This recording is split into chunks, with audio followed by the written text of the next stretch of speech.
What up, people? It's me, Manny. And right now, I'm not just gonna take you back to the 90s. I'm gonna take you way back to the Stone Age, because today I'm gonna review the Flintstones live-action movie that came out in 1994, so it's also celebrating its 30th year anniversary.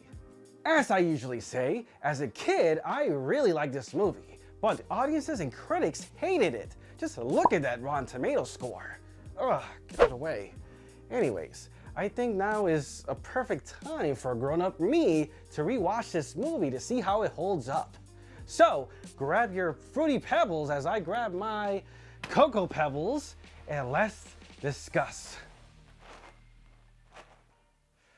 Yeah, I don't want to dirty my floor. The Flintstones was released on May 27th, 1994, and it was directed by Bryant Levant. I hope I said that right. Anyways, he is a huge Flintstones fan, so yeah, I guess he's perfect to direct this. Well, there's a whole big story of trying to get this movie off the ground early on with different directors and actors, but I am not gonna get into that. I'm trying to keep this review short and sweet as possible. And there's plenty of other reviews that do a deep dive into that, so yeah, moving on. Let's get the plot out of the way real quick so I can get to my favorite parts. So basically, Fred loans his best friend Barney some money so he and his wife Betty can adopt a boy named Bam Bam. Then one day at their job, oh wait, I forgot to say, spoiler alert, I'm gonna talk about the entire story here, so yeah, you've been warned. Anyways, at his job, the vice president of the company named Cliff Vandercave holds an aptitude test that, judging by Fred's expression, he totally flunked. So in order to pay him back, Barney switches tests with him, since I guess the test was pretty easy for Barney. So now for scoring the highest,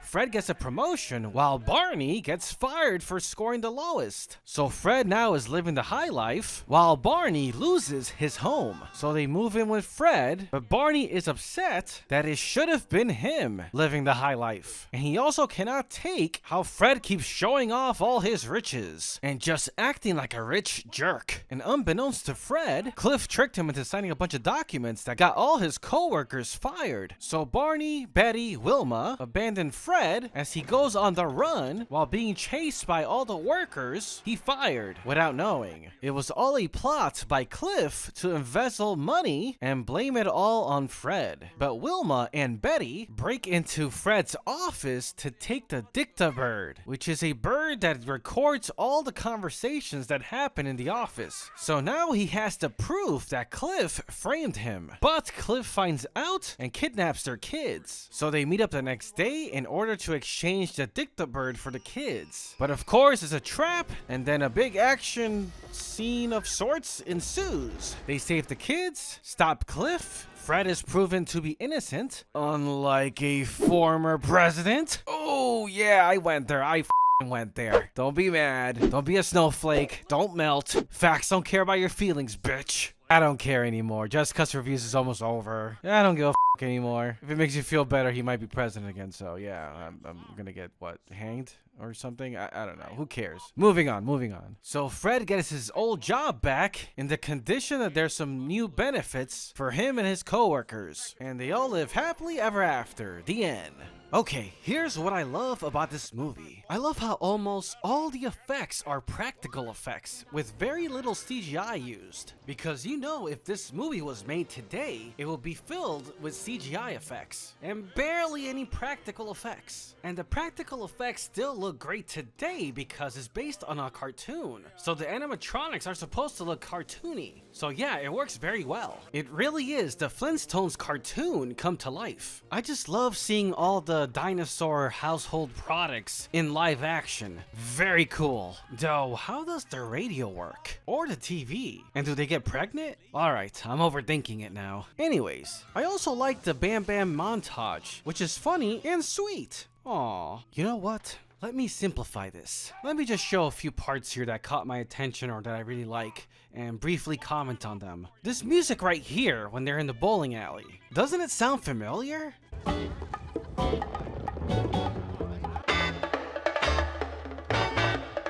It really does sound like the Ren and Stimpy theme. Now, I'm not about to do any research on that, but you let me know if that's more than a coincidence or if you just agree with me that it sounds similar in the comments below. We need a strike to win. Can you do it? Hey, is the Earth flat? Don't worry, Fred. A lot of people today still believe the Earth is flat. Also, what the hell? Is he crying hair gel? Thick-ass tears. Wilma, I'm home! Funny story about this. When I was a little kid, I could have sworn he was saying, "Grandma, I'm home," which made me very confused. I'm like, why is he married to his grandma? I'm not sure when I figured out he wasn't saying grandma, he was saying Wilma, but yeah, that was very early on when I was a kid.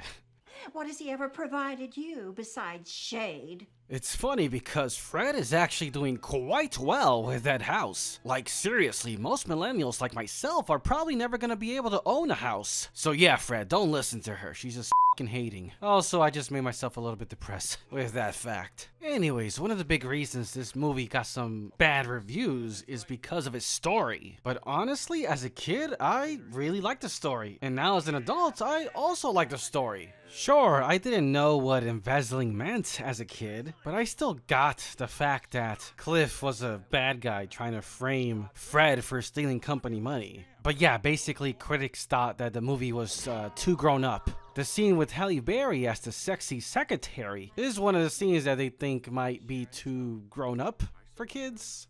Can I get you anything? Coffee? Sure. How would you like it?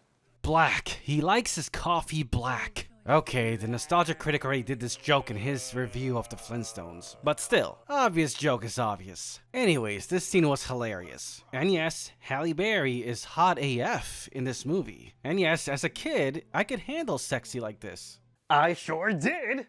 And I guess this is kind of a plot hole. Like, why would you get the smartest guy in the company for your embezzling scheme, who would actually read all those forms you're forcing him to sign? I guess they would have ended up hiring Barney, since he got the lowest score. But he's actually smart, so he probably would have put a stop to them. Maybe that was the plan, to hire the dumbest guy in the company? Because they acted very surprised when they saw that Fred got the highest score. I don't know, they probably could have easily fixed that with a little bit more dialogue in this scene. Like, no way it could have been Fred. He's an idiot. I mean, I guess they did kind of say that, but I don't think that's what they were thinking. I don't know. Again, I'm overthinking this shit.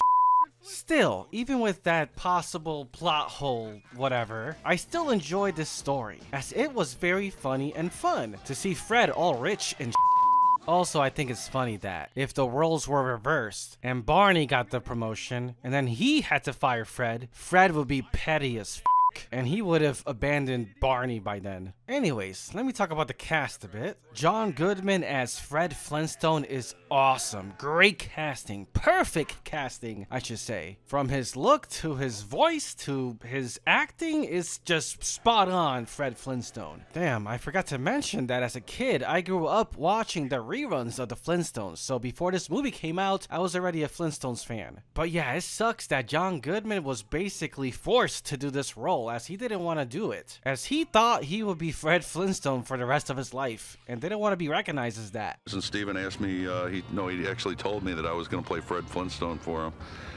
And instead of smacking the little bugger, I just kind of sat there and smiled.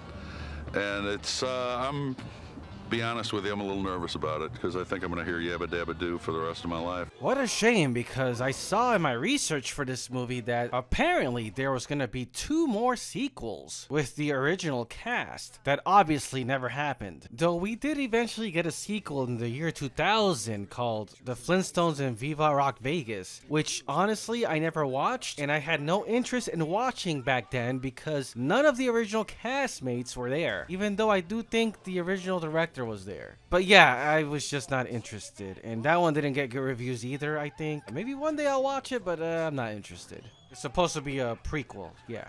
Anyways, the rest of the cast was great too. From Barney to Wilma, who's played by Elizabeth Perkins, who looks a lot like Eleven from Stranger Things. Millie Bobby Brown. And yes, Elizabeth Perkins is looking pretty damn good in this movie too. But a lot of people were disappointed when Rosie O'Donnell got cast as Betty, as apparently Betty is considered very hot. So from what I gathered, they wanted somebody hot to play Betty. But the reason that Rosie O'Donnell got casted for this role was because her impression of Betty was pretty good. And to be honest, yeah, it's pretty good. Nothing oh my god, but yeah, it was Betty, alright. I'm not trying to go just by looks, but I guess if you wanted somebody more attractive to play her, I guess, sure, but she did fine. It's not a deal breaker for me. Anyways, even though she's not in the movie that much, Elizabeth Taylor as the mother-in-law was pretty damn hilarious. And oh my god, it's Doyle from The Mask.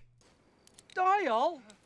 But yeah, like I said, the whole cast here is great. Even the freaking Dick the Bird, voiced by Harvey Korman, who also voiced the Great Gazoo in the original cartoon. I also gotta say that I love the marketing behind this movie. The whole McDonald's promotion, making McDonald's Rock Donald's. Though the toys, to be honest, weren't that great, it still looked pretty cool. And though I don't remember seeing this teaser trailer, I saw that the Nostalgia Critic talked about it in one of his videos. I forget which one, it was kind of somewhat recently, but anyways, he did mention how the first teaser trailer to this movie was just the Flintstones theme, like a sing-along, and then the big reveal that it was live action blew everybody's minds. Like, that is so cool. He has a point. We don't get that anymore. Like, the internet now spoiled the shit out of us.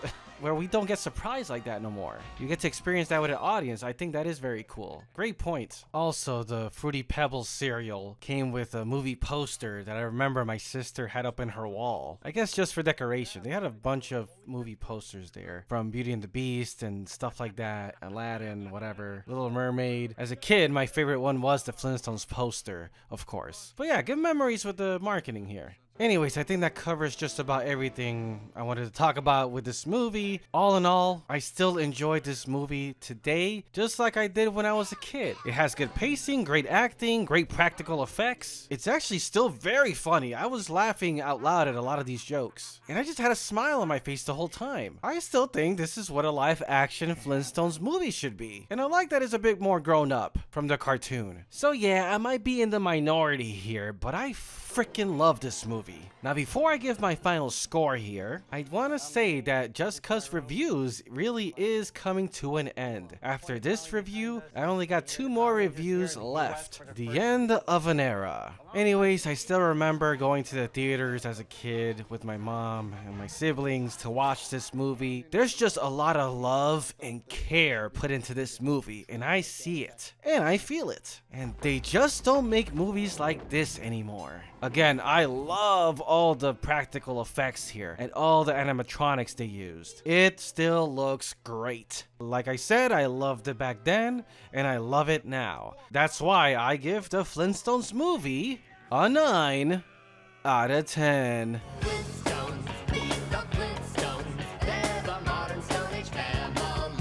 Well, folks, there you have it. Those are my thoughts on the live-action Flintstones movie, which I don't give a f**k, I still love. But I do give a f**k what you think, so please comment below and let me know what your thoughts are on this movie. And if you made it this far and you like what you saw, please give this video a like and share it on social media and subscribe to my page for more content by yours truly.